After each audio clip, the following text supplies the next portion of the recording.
Les travaux ont commencé il y a déjà près de 3 ans, ils devraient encore durer plusieurs années. Sous nos pieds, un futur pôle de mobilité, terminus de lignes de tram et de la fameuse ligne de métro 3 qui ira jusqu'à Bordeaux, au nord de Bruxelles.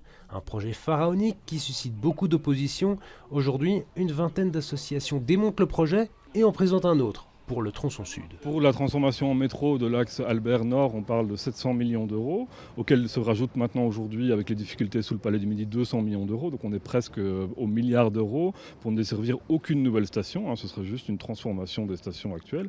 Nous, on propose un plan qui ne demande aucun nouveau chantier, qui ne demande pas de dépenses faramineuses et qui peut être mis en œuvre rapidement. Le projet, le voici, Prémétro Plus. Comme son nom l'indique, il fait la part belle au prémétro, les trams souterrains. Alors on a à la fois un axe nord-sud qui est réalisé en une fois et on a aussi une rocade ici à l'est avec une fusion des lignes 3 et 7 qui permet de desservir à la fois Scarbeck et puis descendre vers le sud, vers Albert et remonter jusqu'à la gare du Nord. Et alors c'est un tram?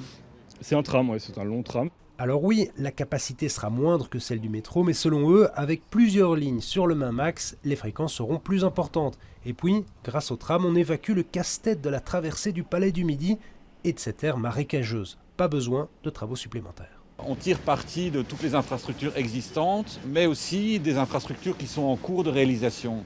En fait, ce plan voit les lignes actuelles comme une toile d'araignée plutôt qu'un métro en colonne vertébrale d'autres lignes. Ce qu'on propose, nous, au contraire, c'est de rallonger les lignes de tram qui circulent actuellement dans ce souterrain de prémétro, afin d'offrir des trajets directs entre différentes parties de la région, le centre-ville. En tout cas, ces associations comptent bien partager leur projet à la STIB, et la STIB nous a annoncé qu'elle y jetterait même un coup d'œil.